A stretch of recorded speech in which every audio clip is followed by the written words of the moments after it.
One of the moves that often catches a lot of students that I work with out who struggle with ball striking is the functionality and what you should be trying to do with your lead hand. Now, golf is a balance in the golf swing, right, itself. So when we have this sort of concept of swinging the golf club on plane, if we have too much of a steepening movement, then this will generally mean that the lead hand is becoming too dominant. And then if we have too much of a sort of shallowing motion, this means that the trail hand is becoming too dominant in the golf swing. But quite often, if a golfer just doesn't even quite understand how to hit the golf ball, and you're getting lost in this idea of thinking that, well, to hit the ball I have to turn my hips, or I have to really sort of, I don't know, drive my elbow, then what you need to do is just quite simply spend a little bit of time practicing your awareness of what your lead hand should do. Right now, if I'm working with a student, particularly online, and I feel like they've got a bit of a mismatch of information about how to hit the golf ball, then I'll just quickly ask them to hit the golf ball lead hand only.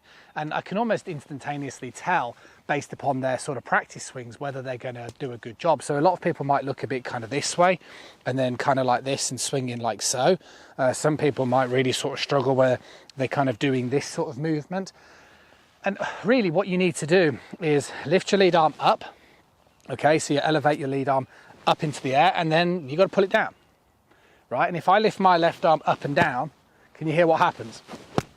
I'm able to strike the ground. And then if I start to turn with that, so I get the feeling of rotating my chest so my left shoulder can retract back and behind me, then I can start to introduce a little bit more sort of speed in towards that golf swing. And you need to be slightly careful, because obviously it's very easy left hand only to start coming down too steep. But my point is that I think it's a really good exercise for people that are fundamentally really struggling with ball striking, to be aware that one of the big components is, as you're coming into this downswing, is you need to really pull the left hand down. Now, a good exercise to practice this is to do a bit of a prayer drill. This is something I do with a lot of my students. So if you place your trail hand underneath your lead hand, so the back of your trail hand is in contact with the back of your lead hand, the first thing you're trying to do is swing up. And what you need to do in this backswing position is you need to use your trail hand to elevate your lead arm up in the air. Okay, so as I do this, I'm lifting that club up, right?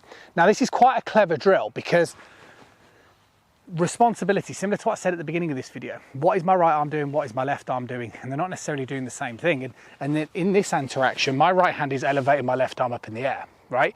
But my left hand is also applying enough force outward to stay straight.